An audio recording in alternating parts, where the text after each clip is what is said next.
If you've looked into sleep restriction therapy for insomnia, but you found it really hard to accept the idea that you should be suddenly spending significantly less time in bed at night, there could be an alternative option for you to try. And I'm going to talk about this in today's video. Hi, I'm Martin Reed from insomniacoach.com. I help people with insomnia improve their sleep so they can live happier, healthier lives. So one of the core components of the most effective treatment for chronic insomnia, cognitive behavioral therapy for insomnia, CBTI, is what's known as sleep restriction. This is a terrible name because it implies that we're restricting sleep when we're not. What we're doing is restricting the amount of time we spend in bed at night to more closely match our average nightly sleep duration.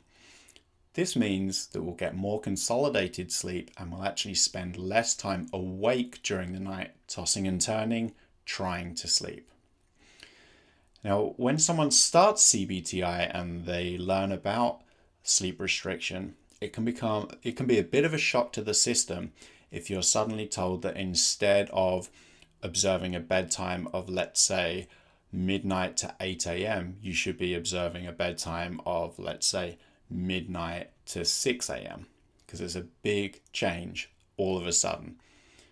So although that is usually the best course of action to follow if you're really determined to improve your sleep, if you really can't get past the idea that this is going to be a real struggle, there's an alternative technique called sleep compression.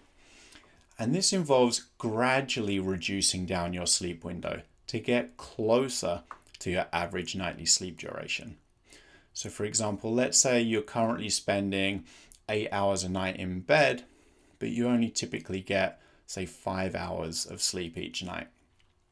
In this case, what you do is for a week, you would just reduce your current amount of time that you allot for sleep by between 15 minutes and half an hour. And then a week later, again, you shave another 15 minutes or half an hour off of the amount of time you allot for sleep. And you keep going until you get really close to like within around half an hour of your average nightly sleep duration.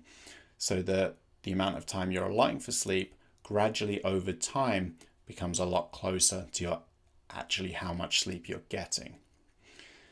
Now, one of the downfalls to this technique is it will take longer for you to notice improvements in your sleep compared to if you just immediately observe a more appropriate, which normally means a shorter sleep window. But if you really can't get past this idea of making a sudden change to your sleep window or the amount of time you're allotting for sleep, sleep compression can be a good alternative. So I hope you found this short video helpful. If you did, please click the like button and subscribe to the channel. I try and share a short sleep snippet video every weekday.